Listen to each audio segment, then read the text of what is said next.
I was born in Canada. I was raised as a Catholic. Early on in my life, I was a single dad at 19 years old.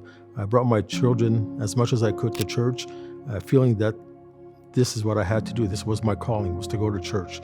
There's no connection. There's no band. There's no worship. There's nothing but smoke and kneel down and get up. And that's what Catholic Church is. So kind of got away from that. Later on in my career, I was offered a position here in the States for work as a general manager. So I moved to the States 5 years ago. At that time, I was single. My children remained in Canada, and I was not going to church. Met people, friends that were Christians, and insisted on me going to church, which that wasn't very difficult for me to accept. So I started going to a Christian church, walked in and heard this music and this worship, and I'm like, okay, what's the party? What's going on? So of course, I was attracted to it and to the sermon and to Christianity as a whole.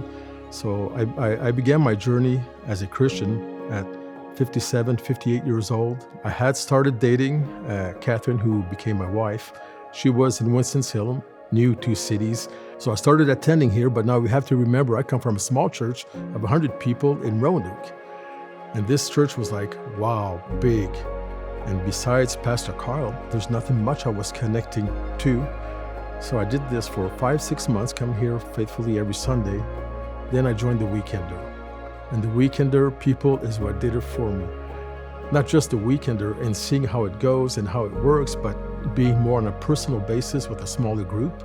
And that Sunday when I sat up on my chair at the sermon, I saw the people that I started to know. And that's when I realized this is a small church.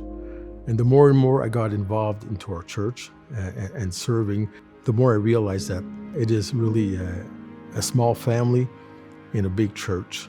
After becoming a Christian, my 4 children have followed me into Christianity. They are all in Canada, but open Bible, talking weekly, watching 2 Cities online. My oldest daughter was baptized here in June or July of 2025. She flew in, came to 2 Cities, and loved it, of course, and needed support, and was baptized as a Christian. My youngest daughter is coming to be baptized here in April at 2 Cities. When the scripture talks about multiplying, it doesn't happen by itself. We have to go out there, we have to do it. It is a waste to take everything from the best church I know, the best pastor I know, to take all this from the gospel and leave with it and lose it in the parking lot. We get it here, and once we leave church, that's where it starts. That's where it begins. It's not where it ends.